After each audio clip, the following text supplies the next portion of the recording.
All right, not too bad. 12 miles done, just shy of 11 minutes per mile. 2 hours and 11 minutes time. It's cold, it's raining, and leg day was yesterday. So it's a good day for a ruck. So you guys saw, I just got done with 12 miles. I had a 12-mile ruck on the schedule today. So I came out here, banged that out. And I wanted to get that done with a decent time before I started making this video for you guys, so that I can show you, like, without a doubt, a little bit of proof that I actually kind of know what I'm talking about, you know, just a little bit. So hopefully that sets the tone for the rest of the video for you.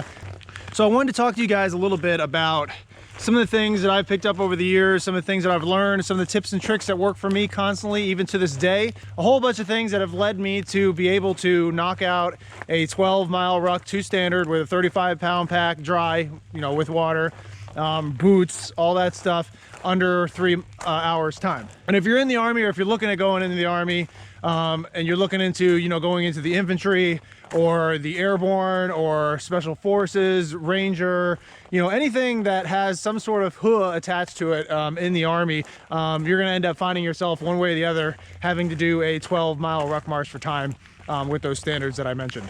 And for a lot of dudes and dudettes out there, that becomes a big point of contention. I know it's something that drives a lot of anxiety and a lot of worrying for you sometimes, but it doesn't have to be that way. I'm here to tell you there's a lot of things that you can do to set yourself up for success before, during, and after your 12-mile ruck march. So that's what I'm going to give you. I'm going to give you the before, during, and after tips and tricks that you can use for your next 12-mile ruck march. Obviously, this is going to be able to be applicable to any distance that you're rucking, but, you know, for the sake of dialing it down to a specific subject, we will really focus on the 12-mile ruck march for time that you would see in the Army. Before I go any further, I want to remind you to like, subscribe, hit the little notification bell so you don't miss any of my future videos. This is going to be a lot of really good information, and I push out videos all the time on this channel with a lot of good information that I'm sure you'll find useful, so don't forget to do that so you don't miss any of my future videos. So yeah, so I've been in the Army about 15 years. I've done countless amounts of 12-mile ruck marches for time. I've never failed one, okay, but I have had to work up to the skill level that I just showed you, where I can bang out a 12-mile for time out here in rough terrain with a lot of ease, and be able to have the confidence to not be worried about a 12-mile ruck march at any given time. You know, I feel like I can bang one out anytime. Honestly, I feel like I could go ahead and bang out another one right now if I needed to. And I know that the only reason that I've built up the ability and the capacity to be that way is because of all these things that I put into practice. Okay, so let's talk about those things. All right, so let's first talk about the pre-mission PMCS, right? Like the before ruck time, the prep work, if you will. What are the things that you need to do to properly prepare for a 12-mile ruck march in order to set yourself up for the most success? Well, first of all, you need to make sure your equipment's right. Let's start with the wheels. So you're gonna need a good pair of boots that you know have worked well for you in the past, boots that are very well broken in. This is not the time to be wearing brand new boots, okay? These are gonna be your go-to boots for all things ruck marching. You know, they should have a little wear and tear on the sole. They're very well broken in, nice and loose boots, okay? Now, you don't want to wear boots that are like about to fall apart on you, obviously, but like I keep saying, they definitely need to be worn in and comfortable. And they need to fit right, okay? They can't be too loose and they can't be too tight. If they're too loose, that's when you're gonna start seeing a lot of that rubbing. You're gonna get more and more sores and blisters on your feet because your foot's able to rub back and forth inside the boot as you're moving. If they're too tight, then you're gonna lose a lot of blood circulation. You're not gonna be able to maneuver your toes correctly when you're walking, and they're gonna hurt like hell when your feet start swelling up as you start racking on the miles when you're doing your ruck march. So they gotta be just right. I've been using the same boots for as long as I can remember. They're the Garmont NFSs. I love those boots, and I would highly recommend them to anybody out there that's not sure what boot they want to use. They've got a really good wide toe box. They're very pliable, and they just last a long time. I really love those boots. You don't want to wear just normal Army issue socks, because those are just going to antagonize blisters. They're not going to do anything for you when it comes to rubbing on your heels and on the inner toes and all that stuff. They're just bad. You want to get yourself some good socks, okay? There's a lot of good socks options out there. There's the Darn Toughs, the Fox Rivers. I really like to use the Fox River Fatigue Fighters. They're the ones that go, they're a little thicker, a little longer. They go all the way up the calves, so you can wear them like this to help with compression if you want. But these are really good solid socks. They last a long time, and they really help with fighting off blisters. So that's my boot and sock combo. You need to make sure you have a really good boot and sock combo that's been working for you. Once you find it, stick with it. That's your boot and sock combo forever for ruck marches, okay? Now I would also recommend, if you have a problem with chafing, like, you know, in the crotch area, I would recommend getting yourself some performance underwear. Okay, Reebok makes a really good pair that you can get like at Walmart. That's what I usually wear. You know, performance underwear, this is what I'm talking about, okay? So it doesn't have to be super fancy or anything, but something that's gonna help you with the chafing on the inside of the leg. Now I do realize there's a lot of like schools and selections that won't let you wear underwear like that. If that's the case for you, then go ahead and train up using some body glide until you can start getting more used to the chafing. Eventually your body will start getting used to the chafing and you won't chafe as hard or as much in that area. But sometimes you're just gonna chafe and you're just gonna have to get over it. So, but if you're in a regular Army unit, you can do everything in your power to stop the chafing. Get yourself some underwear like I talked about and use the body glide. And that way you don't have to worry about the chafing and that extra pain during the 12-mile road march, all right? All right, your rucksack, you're not gonna wanna put anything more than what the standard calls for. Don't be that guy out there rucking around with a 50-pound pack for really no reason, just because he wants to be extra huh. Don't do that to yourself. If it's a 12-mile road march to standard and it's a 35-pound pack dry, that's what you bring. Nothing more, nothing less. Remember, ounces equal pounds, okay? You don't want to bring a whole bunch of extra weight. You don't even want to bring a little bit extra weight. You want to bring the least amount of weight possible, but you definitely want to be meeting the standard. So I would recommend packing your ruck out to about, you know, 37 pounds just to be safe, but nothing more than that. There's no reason to overdo it. Now, the way you pack your ruck out, if there's not like a specific packing list and you just have to show up with the weight, which is a lot of times how it's gonna be, then you don't want to just like stick a 35-pound plate in there. Don't do that, because it's just not going to distribute the weight correctly. I know there's a lot of guys out there who do that. I wouldn't recommend doing that. I'd recommend still packing out the ruck. Whatever you use to pack out the ruck, pack it out so that it is a full ruck. Just make sure that the heaviest weight is at the top and closest to your back, and everything else that's used to like just kind of distribute the weight and fluff out the ruck, if you will, that's going to go to the outside and to the sides of the ruck, okay? Then after you have it all packed up, make sure everything is nice and cinched down, everything's super tight, and your straps are all put away. You want it to be really tight, especially if you're gonna do it the way I'm gonna tell you to do it, which is trotting it out.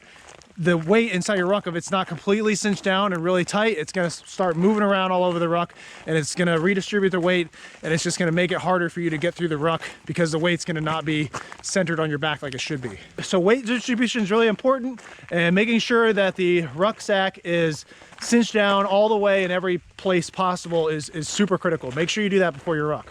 Pack up the ruck as if you're not going to take it off for the entire 12-mile march, because that's what I think you should do. You shouldn't be taking off your ruck. There should never be a time where you need to stop, take a break, and get inside your ruck. That's only going to be like an emergency situation, okay? So pack it out just like it's going to be a backpack of weight on your back, and it's not coming off till you're done.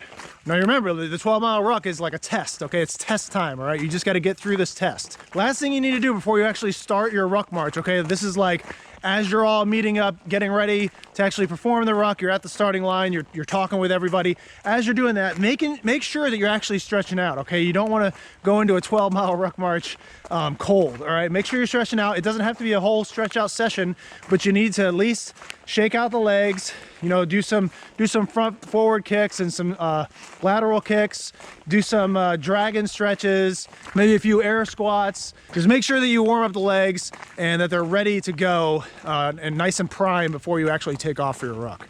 Definitely do not skip the active stretching portion. If you do skip it, that's going to just lead to cramping, and you're just going to feel a really cold start right off the bat, and it's just going to be tough to pick up the pace after that cold start. So make sure you do your stretching. I can't stress that enough. All right, so now let's move on to when you're actually doing the 12-mile ruck. Okay, so the ruck's on your back.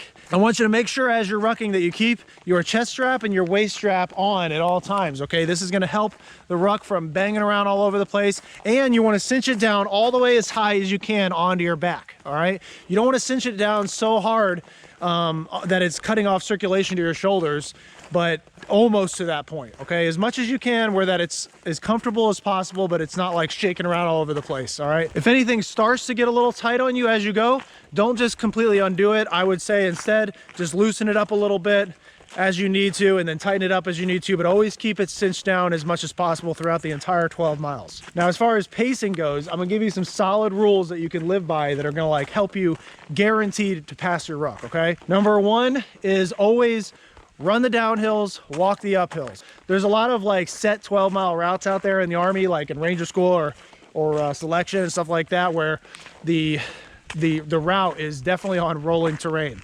And this is going to be critical for you when you find your way down at those sorts of events. So remember that, run the downhills, walk the uphills. That's a no-fail tip right there.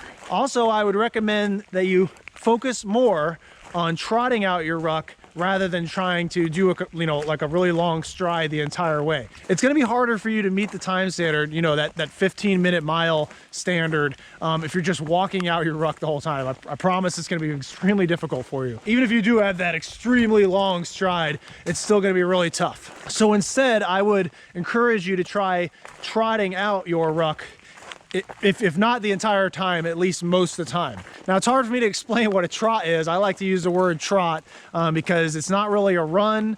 It's not really a shuffle. It's kind of like in between. It's very controlled. You're limiting your impact as much as possible as you go, which is that jolting on your knees. You're limiting that as much as possible. You're focusing on your foot plant as you're doing it, and you're limiting the amount that you swing your arms as much as possible, because the more you swing your arms, the more energy you're wasting. So try to get used to doing the trot. That's going to help you sustain a lot more energy, believe it or not, over time. It's going to limit that pulling, that cramping that you feel if you're trying to stride out your ruck the whole time. It's going to make you be able to go a lot further without feeling any hot spots on your feet. And obviously you're going to be moving a lot faster if you maintain a trot.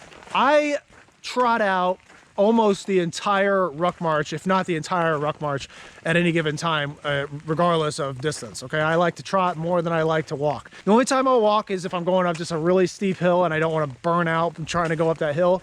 Or if I just am going, longer than 15 miles or something like that, I just kind of need a break to catch my breath. That's the only time I'll really walk it out. Besides that, I'm doing a trot the entire way. And I'm telling you, I feel great by the time I'm done. I highly recommend that you try getting used to doing that. But if you can't maintain a trot the whole time, there's nothing wrong with that. Just at least try to trot it out more than you do your stride. And that way you should be able to meet that below 15-minute mile pace, all right? Now, nutrition. Most of the time you're gonna be able to have some sort of nutrition on you and be able to sustain yourself according to however you feel. It's especially true if you're doing this with like your unit or something. But there's some events out there where you're only gonna be able to use like a sustainment piece that they give you, or nothing at all, or maybe an MRE, something like that. But first, I'm going to give you some ideas for the majority of you out there that are just trying to get through a 12 march, with your airborne unit, or you're in the infantry or something like that.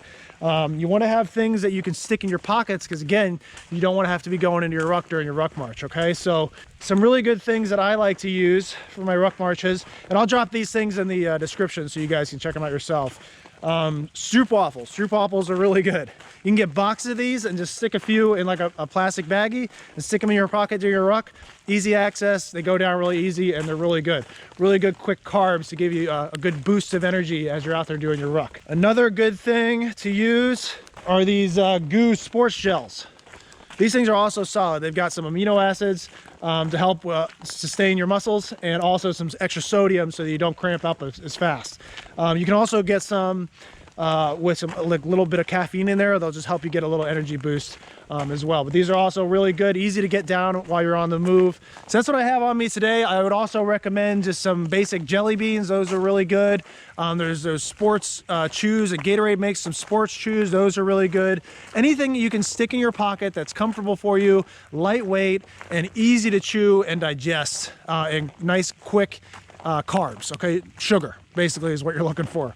If you're in an environment where you can only pull from like MREs or something like that, then you're going to want the things like the jellies, Skittles, M&Ms, the electrolyte powders, stuff like that. The things that are going to give you really quick carbs, easy to eat, easy to digest.